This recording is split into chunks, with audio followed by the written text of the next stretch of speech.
दरम्यान भाजप आमदार सुरेश धस यांनी खोक्या उर्फ सतीश भोसलेच्या कुटुंबियांची भेट घेऊन सांत्वन केलं।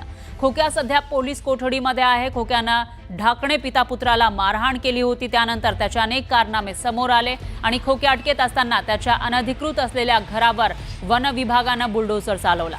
तर बीडच्या शिरूर तालुक्यातील झापेवाडी शिवारात असलेलं खोक्याचं घर वन विभागाच्या जागेत असल्याने ही कारवाई करण्यात आली। पण आज सुरेश धस यांनी त्याच्या कुटुंबियांची भेट घेतलेली आहे आणि त्यांच्याशी संवाद साधला, त्यांचं सांत्वन केलं। वन विभागाने नोटीस न देता घर पाडल्याचा आरोप धस यांनी केला।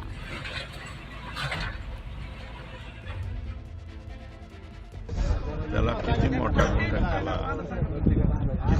पैशावाला केला, आता त्याचं बघा 100 वर्षापासून ते इथं राहत होते, त्याचं घर पाडलं। मला वाटतं वन विभागाने नोटीस न देता हे घरं पाडलेले आहे। तर हे असं कोणत्या नियमाने त्यांनी केलंय, जरा त्याचे उत्तर आम्हाला मिळाले तर बरं। तर खोक्याच्या कुटुंबाच्या भेटीनंतर भाजप आमदार सुरेश धस यांनी ढाकणे कुटुंबाची भेट घेतलेली आहे। याच ढाकणे कुटुंबाला सतीश भोसले उर्फ खोक्यानं मारहाण केली होती। मारहाण प्रकरणी खोक्याला अटक करण्यात आली आहे। तर ढाकणे कुटुंबाशीही धस यांनी चर्चा केली।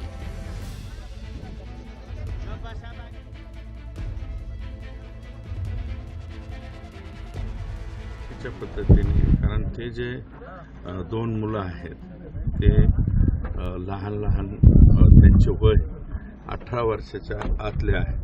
परंतु काय आहे की हे सततच मला असं वाटतं की फिरतीवरती राहणारे आणि अज्ञानी लोक रानटीपणा अंगात असल्यामुळं हे प्रकार त्या ठिकाणी घडलेला आहे।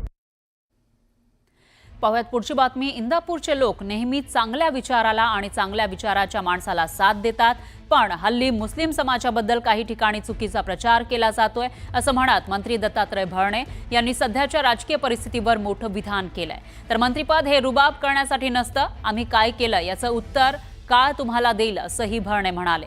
त्यामुळे मंत्री दत्तात्रय भरणे यांचा रोख नेमका कोणाकडे होता याची चर्चा सुरू आहे। जो आज आपण अल्पसंख्याक किंवा मुस्लिम समाजाबद्दल काही ठिकाणी चुकीचा प्रचार केला जातो की सगळेच मुस्लिम बांधव सगळेच चुकीचं वागतात किंवा चुकीचं करतात, असं नाही आहे। खूप लोक चांगले आहेत, परंतु एका दुसरा माणूस कुठेतरी चुकीचा वागतो आणि त्याची शिक्षा ही सगळ्या समाजाला मिळते। याची अनेक उदाहरणं आहेत। आम्हा सर्वांना माहिती आहे मंत्रीपद काय रुबाब करण्यासाठी नसतं किंवा शेवटी त्या पदाचा उपयोग लोक नुसते अल्पसंख्याक मंत्री म्हणून उद्या जर तुम्ही आम्हा दोघांना विचारलं तर तुम्ही आमच्यासाठी काय केलं याचा निश्चित प्रकारे मी तुम्हाला एवढं सांगतो की काळ हे त्याचं उत्तर देईल। आणि राजकारणामध्ये नेहमी लक्षात ठेवा, निष्ठा खूप महत्वाची असते। शेवटी राजकारणामध्ये स्वार्थ बघून चालत नाही रे बाबा। दरम्यान सांगलीच्या पक्ष खासदार विशाल पाटील यांना भाजपसोबत येण्याची ऑफर मंत्री चंद्रकांत पाटलांनी दिली।